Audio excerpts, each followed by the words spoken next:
ए traffic सरहरू ओ my God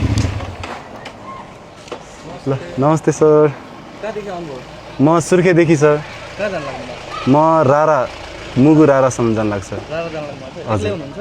एक्लै हो के छ यो बाइक त हेभी चलाउनु भएको छ डकुमेन्टहरू बोक्नु भएको छ डकुमेन्टहरू सबै छ सर देखाउनु न डकुमेन्ट के बोक्नु भएको छ डकुमेन्ट यो बाइकको बिल बुक त आएको छैन एउटा यो भ्याट बिल भन्ने दिनुभएको छ हजुर देखाउनु यो रहेछ बिलहरू मात्रै छ हजुर बिलहरू मात्रै छ अहिले लाइसेन्स आइपुगेको छैन यसको डकुमेन्ट चाहिँ जेस कम्पनीको सोरुमको उता छ होइन हजुर ठिक छ अनि लाइसेन्स छ हजुरको लाइसेन्स त छ सर अहिले यो स्मार्ट कार्ड भन्ने यो मात्रै आहा के अरे नागरिक एपहरूमा देखाउन सक्नुहुन्छ त त्यो नागरिक एपमा अहिले वाइफाई डाटाहरू छैन सर यहाँ अलि नेट चल्ने रहेन सर लाइसेन्स त छ नि होइन छ सर छ नागरिक एप खोल्नु होला हजुर तपाईँलाई देखाउन पनि सजिलो हुन्छ हजुर नागरिक एपमा देखाउनु भयो भने लाइसेन्सहरू जो तपाईँको डकुमेन्टहरू धेरै धेरै कुरा चाहिँ नागरिक एपमा सजिलो हुन्छ क्या तपाईँले जस्तो नागरिकता पनि त्यहीँ देखिन्छ राष्ट्रिय परिचय पत्र त्यहीँ हुन्छ अनि लाइसेन्सहरू तपाईँको त्यहीँ नागरिक एपमै हुन्छ क्या हजुर त्यो भएर नागरिक एप चाहिँ डाउनलोड गर्नु होला तपाईँहरूलाई अब यो फिजिकल्ली बोक्नु पनि परेन ट्राफिक परेडले काहीँ रोक्यो भने काहीँ केही गर्यो भने देखाउन पनि सजिलो भयो मोबाइलमा होइन तपाईँहरू त भलक गर्दै हिँड्नुहुन्छ अनि बोक्न अब पाकेटमा राख्न पनि सम्भव हुँदैन नि त त्यो भएर नागरिक एप चाहिँ डाउनलोड गर्नु होला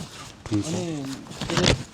भर्खरै आउनुभयो होइन भर्खरै आएको उता सुर्खेतबाट ए आज 3 दिन 4 दिन भयो सुर्खेतबाट निस्केको 4 दिन भयो कतिको ओभर स्पिडमा कतिको स्पिडमा हिँड्नुहुन्छ ओभर स्पिडमा त हिँड्नुहुन्न नि होइन मेरो त्यही छैन म त नर्मलै भर्खरै बाइक पनि भर्खरै चलाएको हजुर नर्मलै छ स्पिड ओभर स्पिडमा चाहिँ नहिँड्नु होला हजुर अलिकति बाटो पनि अप्ठ्यारो छ जस्तो अब तपाईँहरू घर मान्छे जस्तो अब तपाईँहरू आन्तरिक पर्यटन प्रवर्धन गर्नलाई आइराखेकै हुनुहुन्छ जो अब तपाईँहरू पनि पर्यटक नै हो क्या आन्तरिक पर्यटक हो हुन चाहिँ त्यही भएर बिस्तारै जानु होला बाटो अप्ठ्यारो छ तपाईँ अब पहिला योभन्दा पहिला आउनु भएको छैन भने तपाईँलाई के अरे बाटोको भूगोल अवस्था थाहा नहुन सक्छ होइन कहाँ बाटो बिग्रेको छ कहाँ के भएको छ त्यो थाहा पनि नहुन सक्छ क्या त्यो कारणले गर्दाखेरि हामीले प्रायः तपाईँहरू अब बाहिरबाट आउनु भएको मान्छेहरूलाई भूगोलसँग परिचित गर्नलाई पनि हामीले तपाईँलाई रोकेर यसो सम्झाउने गर्छौँ अहिले चाहिँ हामीले त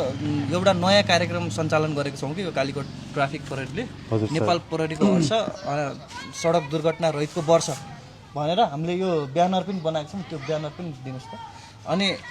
कस्तो छ भन्दाखेरि त्यो हामीले यो सवारी दुर्घटना न्यूनीकरण गर्ने उद्देश्यले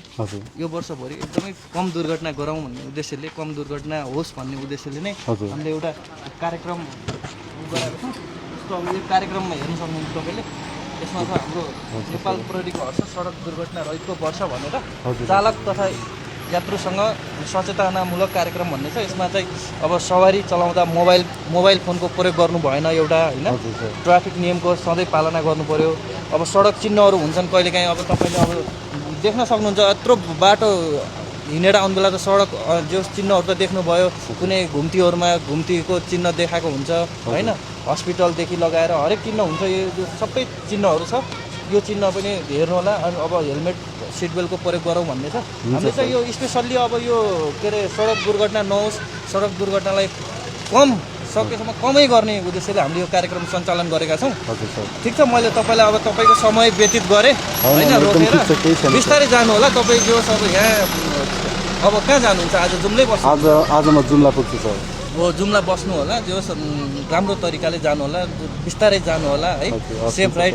तपाईँको यो अमूल्य समयको लागि धेरै धेरै धन्यवाद है बिस्तारै चलाउनु होला हस् धन्यवाद धन्यवाद ल सर ल साथीहरू ल यहाँनिर चाहिँ हाम्रो सरहरूले ल धन्यवाद ल अब चाहिँ बिलबुकहरू हालौँ